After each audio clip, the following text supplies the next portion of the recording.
Call the Dixon County regular meeting to order, July 12th, 2018. Please stand for the flag salute.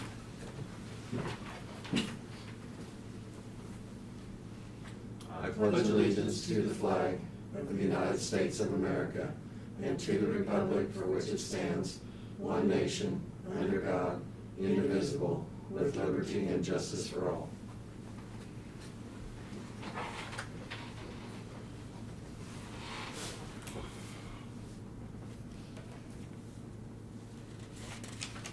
Approval of the agenda. We might make the addition of approving the bid for the, I'm gonna call it the Peterson Bridge. Accept the bid on, if we want to accept the bid on that for the removal of it. With that addition, I'll move we approve the agenda. Second. Been moved and second. Any other discussion? If not, all those in favor say aye. Aye. Opposed? Motion carried. Consent agenda, July 5th meeting, payroll of $287,985.82, and wire payments to Capers of $43,384.38. I move we approve the consent agenda. Second. Been moved and second. Any other discussion? If not, all those in favor say aye. Aye. Opposed? Motion carried. Commissioners' comments and committee reports. Mr. Peterson, you go first, please. On Monday, we'll have a meeting, board meeting, Central Kansas Mental Health over at Salina. And of course, Dixon County participates in that, and they serve this county along with some of the area counties. And then this morning, the county commission was kind of on tour again, kind of a listening tour and an opportunity to visit to some of the surrounding communities. Made a trip up to Talmadge, and there were quite a few there and quite a few questions about the budget, and also on the law enforcement center. We were invited to go across the street. They have just a very nice, well-organized museum there, and it's open much of the time, and it just has a lot about the heritage of Talmadge, and they were very, very proud of it, and rightly so. And then we had a blighted area that we wanted to look at and try to see if anything can be done on that. And then after that, we were at Solomon and had a few people there, and then from there moved on to Chapman. Once again, there were probably similar to Talmadge. There were quite a few people there and lots of questions and lots of discussion. And then we ended up at Enterprise before we came back here. So had a busy morning, and I think very worthwhile to get the information out, and it's, a lot of what you're looking at too is just to open up the doors of communication. If people have concerns, we want to hear from them, but I think a lot of times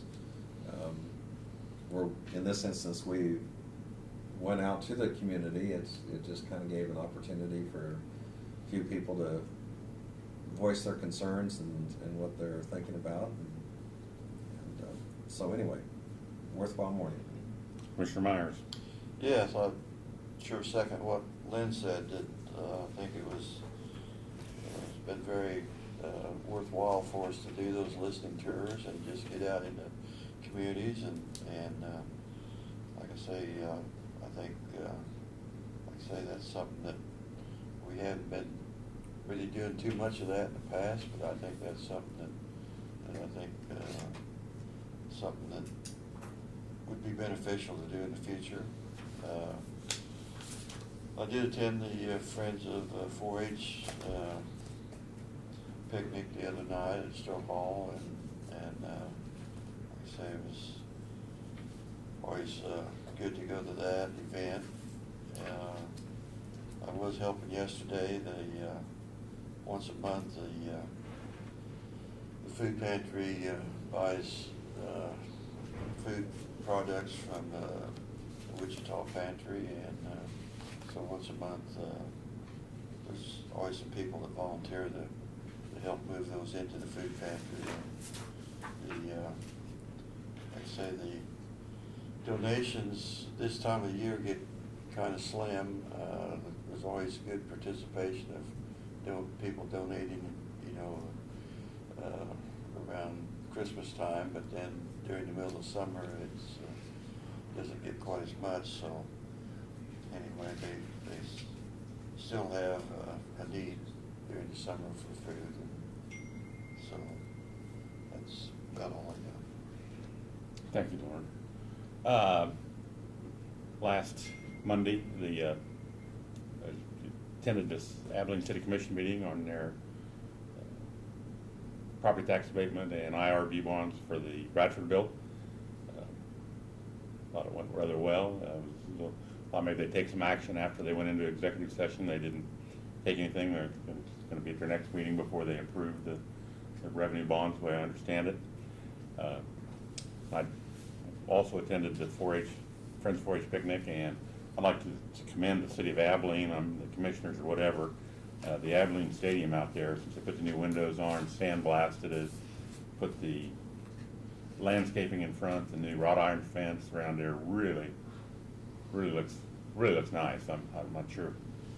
I know Jane Foltz is the Parks and Rec. I'm sure she has something to do with a really nice looking building. Any public comments for anybody in the audience? Was there gonna be more discussion on the proposed renovations of this building? Not today. No, there'll be some.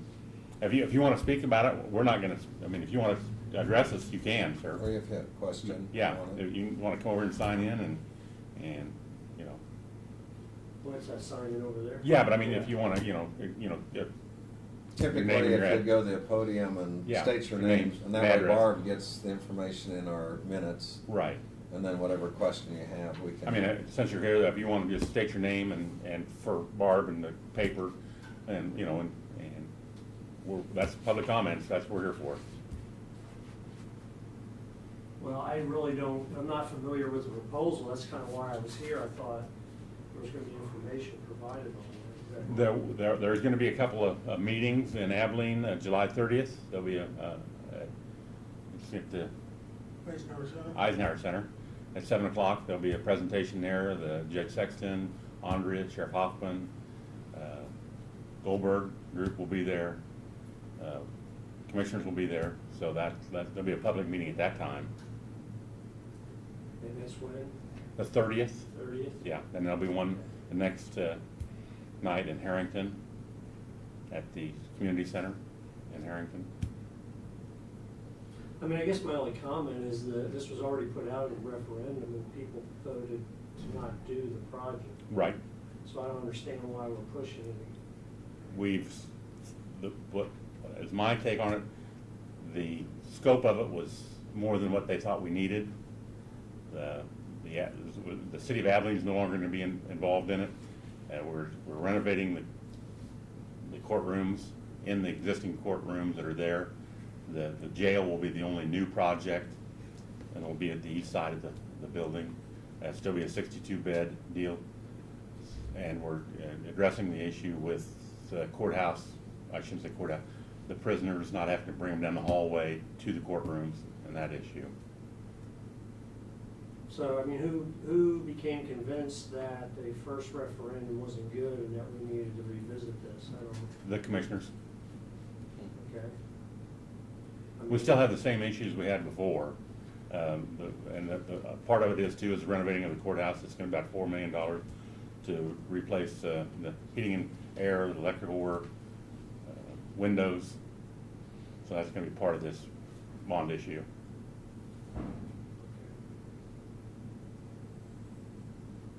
I think one of the parts of this that comes up as you try to assess, there were several people, and you're trying to measure feedback, that they agreed, you might say that yes, there is a need, or we had some people where they just mentioned the dollar amount, they just thought it was too high. Is there any way that you can scale that back? And so from a budget standpoint, and so anyway, we've had a new proposal in that regard, and then as Craig mentioned, since the city of Abilene had opted out, that changed a little bit of the scope. After the vote, we also had a group come in, the energy consultants, that felt they could do some things to add efficiencies to the remodel here. And that some of the savings of that, you know, would help offset. So, it kind of gets back to the issue of if you don't do it now, when do you do that? And I know there's probably some that would say, well, if it was voted down once, then maybe it should never come up again, or it shouldn't for a long time. And we had several people also, you know, just say, well, we still think there's some needs there. So, you know, how do you solve that? Yeah, I guess the public perception is that, you know, all of us live in modest homes and drive old cars, and when you're going around the county, you see a lot of people with brand-new shiny vehicles and county tagged vehicles. They all seem to have the latest gear on them. A lot of the buildings in a lot of cities are public buildings that are new, you know, relatively new. And you're sitting here saying, you know, we don't live at that standard, so why are we spending all this money on public facilities? It doesn't reflect, I think, you know, the means with which the population lives. We're saying, well, why can't our government live within its means either? I might address a little bit of that. When by law, we are required, you know, to provide certain services, and even like the jail, you know, the standards that we're supposed to be at, we're not anywhere near the standards that we're supposed to be at. And like I say, you can say, well, we can just keep getting by the way we are, but then if something happens in the jail, you know, we're not living up to the standards, and if supposedly a lawsuit would occur, which has happened, you know, then it makes it more difficult to defend yourself if your facility doesn't meet the requirements that it's supposed to be meeting. And like I say, so we really don't have a lot of choice a lot of times, like when we're building this jail, maybe how I would build it compared to what the law says that we have to follow. So, you know, that's one of the considerations that we have to take into account. Right, but I mean, in this case, is there a public law that's driving, you know, these renovations? Yes, Because I'll tell you what yes and happens, no. a lot of times, people, it seems like a government, because we have a lot of time, we have officials that are full-time jobs or just look at things, and they seem to have unlimited resources in that they can continue to tax the citizenry. They address problems that really don't even exist. And, you know, for example, farmers market, participation in the local farmers market, you know, people have been selling goods at the farmers market for years, and yet now we've got to have health, safety standards, we've got to have certified kitchens, we've got to have all this regulation, and yet name me one person who got sick or died from a product that was consumed from the local farmers market. I mean, it just doesn't exist. And so, you know, and in terms of funding, you know, this is kind of one of the misconceptions in education, for example, that more money put into our schools will equate a better education or a more safer environment. There are still people, educators out there, and there's probably only a few of them, that frankly are, you know, preying on the students. It's been in the paper. And we pay an enormous amount of money for that. My taxes have more than doubled in the time that I've been there. And my salary hasn't. You know, and so what I'm saying is I have to live within my means. And I'm sitting here looking at this and I'm saying it always seems the solution is to build something bigger, build something better, and then tax the citizenry for it. I understand the paper right now, there's a consideration about raising the mill levy for property taxes. As I stated, my property taxes have more than doubled since I've been, and we live modestly.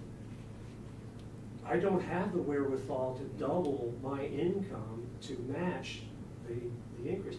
And this is true of property taxes on vehicles. This is true of sales tax on food and clothing. This is true of property taxes on the homes that we live in. And I mean, it's just got gasoline, taxes at the pump. It just goes on and on and on. There doesn't seem to be any end to appetite to just increase the spending, increase the taxation. It's like, where's all this gonna end?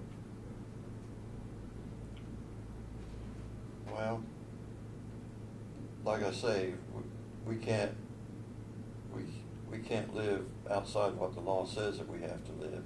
And like I say, so we, as this board, we don't have that ability. It has to come from state or federal if the laws are gonna get changed.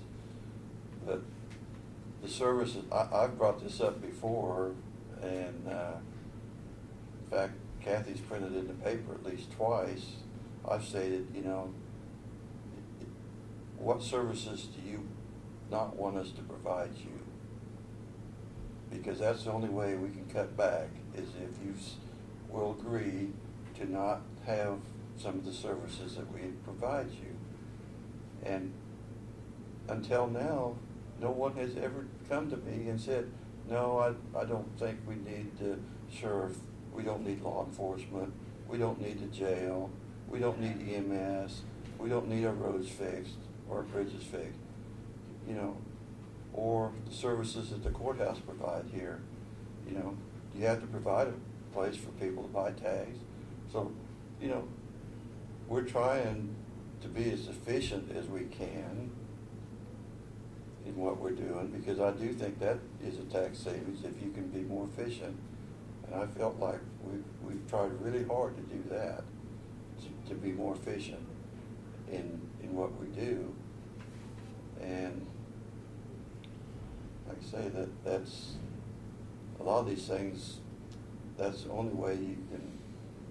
But like health insurance went up 10% for our employees, so that's a cost that we can't control, and there's a lot of costs that we can't control. But until those things get changed, like I say, it's difficult for us to. And we're only going to go up. Well, we haven't voted on it, but we're looking at 0.6 of a mil. We didn't go up at all last year, and so we're trying to hold the line on the mill levy. Yeah, and I don't want to hijack your meeting. No. My point is this, and then I'll leave, but I was, thinking there should be more discussion on the whole renovation of the building and so forth, but my point is this, is that my taxes just keep going up at a unbelievable rate, and I understand your perspective. I don't think the argument really is what services don't you want. I think it's how much of the service. I look at the sheriff's department, for example, it's a veritable army. These guys just keep growing and growing and growing, and they got nice new shiny SUVs, and they've been up to my place now several times on very specious stuff.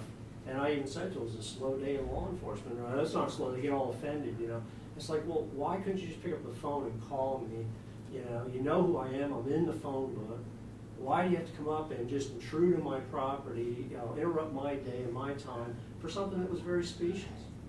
And so when I look at that, I say, we have too much of this. We have too much law enforcement.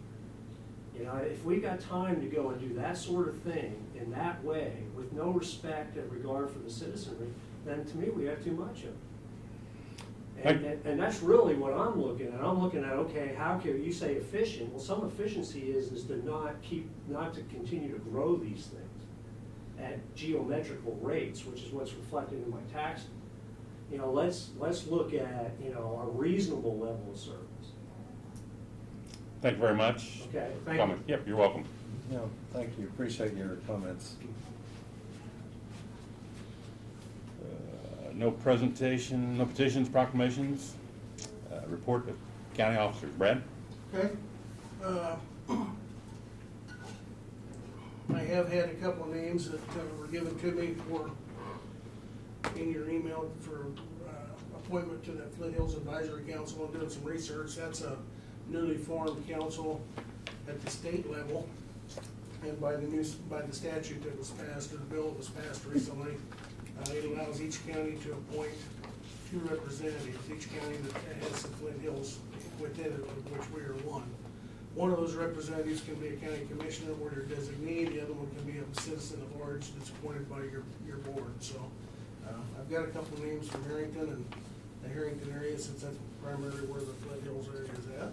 And I've reached out to one of those. It comes recommended by everybody that I can have contacted and haven't heard back from him yet. So hopefully by next week, we can have a couple names to recommend to you that are agreeable to participate in that. The requirements are they have to attend quarterly meetings. I assume would be probably in Topeka or somewhere thereabouts, because it is chaired by one of the legislators that would be on it. And so we'll see. Hopefully I'll have some more information for you next week. So year-to-date budget reports you've got. And of course, we're halfway through the year and everything looks good. And the sales tax, I'm pleasantly surprised that it's gone up again. We're up to $114,000, almost $115,000 for the most recent month that was submitted, which is a little over $4,000 higher than the previous month and the highest of the year so far. So if that trend continues, that's a very good trend. The special sales tax is up as well by about the same amount. So means people are shopping here and sales are occurring. So very good news. Could be attributed somewhat to some of our economic development that we've had with Love's being open as well. So. 24/7. Or 24/7, yeah, I'm sorry. Love's, we're told, is supposed to open at the end of the month, so that'll certainly help as well, so. A little road work update, Martin and the road crew, they are continuing to overlay. They finished Wolf Road Tuesday. Yesterday they went over and did D Street from the Harrington High School north to K4 and got it done. And today they were planning on starting first thing this morning at K4 on Eden Road or actually Deer Road. They're at south city limits or just south of Carlton, and they'll zig through Carlton and come up north to 1400 and then go back. It'll take about 10 days to do that. So certainly weather's been cooperative, although we'd like to have a little breakdown once in a while from rain, but haven't had that. So they will continue doing that until they get done. So, and then Martin and John did obtain some pricing on the Oak Road Bridge for you, and we can discuss that when we get to it. So. Thank you, Brad. Doug's not here today. He's in court, I believe, isn't Barb? He told me at Chapman that he had a meeting at 10:30. He wasn't for sure how long it would take, so Yeah. he'll get here if he gets done. Okay. So. Notices and communications. Got a letter from the Kansas Department of Revenue. This is on reference our appraiser, our county's summary final ratio study of 2017. I know Bruce has went over with it before. If I remember right, everything looks like Bruce is doing a good job, but I may be mistaken, but I think he is. Also, which I'm sure everybody got their county newsletter from NACO, clerk of the district court, county clerk fees, prosecuting attorney fees, Dixon County reimbursement, diversion fees, fingerprint booking fees. The total was $3,325.60. I'm not sure if everybody we got an invitation to Ike Legacy. Okay, got that. And then our summary from Jill on our budget, and we're, like Brad says, right at 50%, right at that.